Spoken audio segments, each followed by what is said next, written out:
Hi everybody, we're going to talk about beef jerky, or what I call my beef jerky. It's dehydrated meat. I make it two different ways, one out of hamburger meat and one out of cut meat. I start with sometimes I use this as a base, mainly for the curing salt. You can also buy the curing salt in this, and you can experiment with your own flavors. My wife's going to get a better picture of the box because, I'm just that way, I guess. I mix my own spices, so once I use that, sometimes I just use my spice that I make and the curing salt. Tonight I'm using a little bit of cracked peppercorn that come with a package, and a little bit of different seasonings that I've added. I never use it straight out of the book. I always add stuff to it. And in fact, I will show you another way that I add a little bit of extra flavor to it once I get done with it. This is out of hamburger meat. I've got the tube pretty much loaded. What I did, I mixed it up last night. I would have done that. I might have showed y'all, just kind of hid my rest of my ingredients, but I'm not too good at editing videos, so to make it short and sweet, we did that. So what we want to do, if you have a jerky gun, which I do, we load it up in a jerky gun. After we let it season, I let my stuff sit for 24 hours. It seems like it gives it a better flavor, better uniform flavor. You can do it almost instantly. You can read the package. The package says. Sometimes I do it quick, sometimes I don't. Sometimes I'll wait a little bit. So we'll save that for later. And like I said, I've already put most of this on here, so y'all would have to sit and watch me because like I said, I don't know how to edit. Ain't figured that out yet. I will one of these days. With the jerky gun, what makes it nice is you can lay out the pieces and it looks pretty uniform. As far as the timing goes, as far as the thicker your jerky is, the more tender it will be, but too thick and it won't get done. So you kind of have to experiment. You can do this in an oven. The only thing is, what you want to do if you're using an oven, you want to leave the door open about a ½ inch or so the air can get out. If not, you'll just be baking them. You want the air to be able to move around and get away from it because you actually want to dry it out. I use 90-10 meat on my hamburger meat, sometimes 93-7. If I know it's all going to be ate real quick, I will use 85-15. But with 85-15, you have to make sure you're around it more because as the fat comes up, you want to be able to take a paper towel and don't wipe it, but pat the grease off of the meat. And so I try to use the leaner meat, that way I don't have that problem. And you just kind of fill the trays up. And on this particular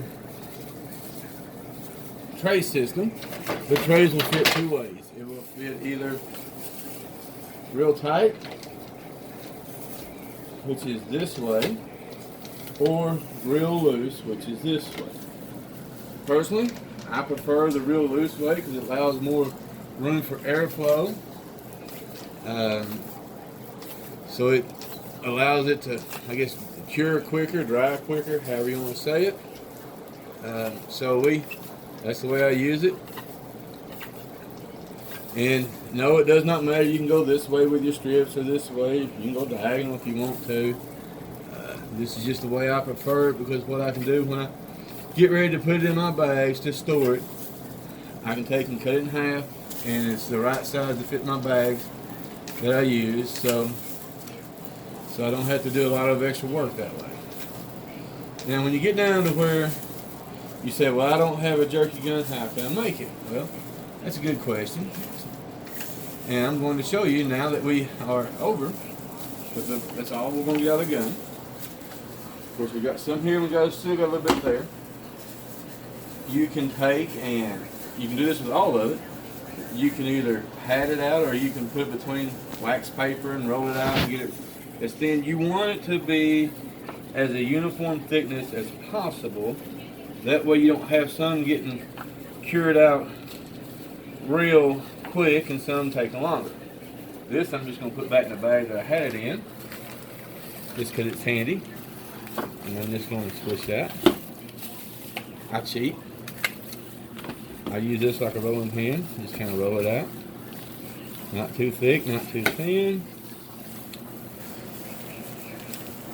And this is the piece that my wife normally gets, because it's normally the most tender. And most time it will peel off real gently.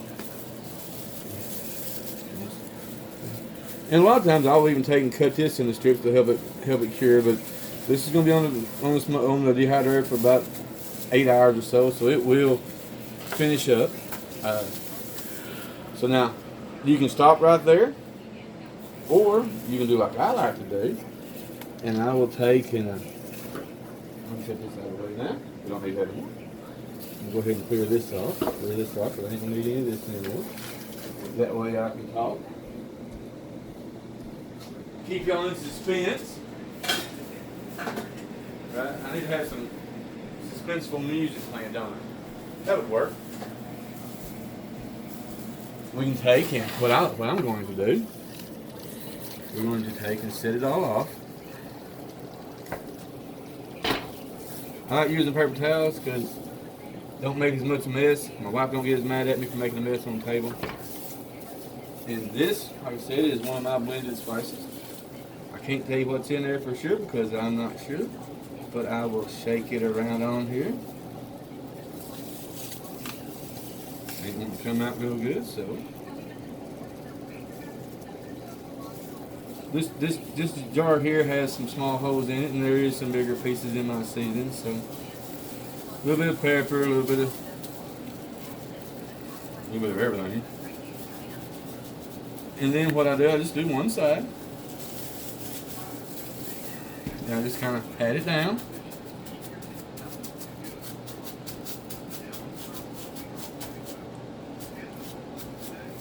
What?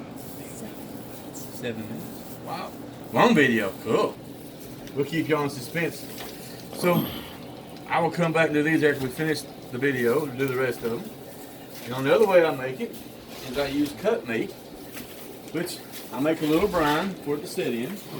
To do it, you have to dry it out, because moisture is not your friend when you are doing jerky.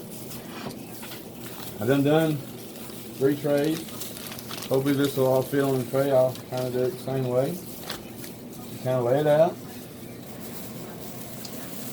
And this is actually a roast that I bought that my wife cut up for me. She's real good with a knife. I can cut good, I just can't cut pretty. I'm learning though. She's slowly trying to teach me, but you know how about teaching old dogs new tricks? Well, some dogs just can't learn too good, I guess. So then, just take some more paper towels, fold them over, and just squish them. Just want to try to get as much of the moisture off of it as you can. You ain't got to get it all. Just help the dehydrator out a little bit. I will say that inside this mixture there was some Worcestershire sauce. I will say that, so y'all have one of the liquids now. And it's really easy. You just place it on the tray. You try not to let it touch. That way the air can go all the way around it. That's what they say. I don't know. That's the way I do it. Sometimes they touch. I can't tell the difference, of course. You do this for storage of meat. Unfortunately, around my house, it don't last long enough to get stored. In fact, I had some made up that I was going to take to some people. And I come in and ask them about where it was at. And my wife says, your youngest daughter got a hold of it. Well, it's better than candy, I guess.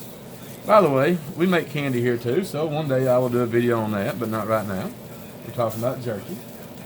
So, and we will add some spice to that from that jug, just like we did on the others. Then we'll put them on the dehydrators. They'll be on there for about 6 to 8 hours at about 170 degrees or so. One mine goes up to 170, I think it is, and the other one is a set and forget, so it's predetermined. I really haven't checked it, but I've never had any issues out of it, so I haven't checked it. Other than that, when it's done, we can enjoy it. Y'all have a good evening now. Thank you. Bye.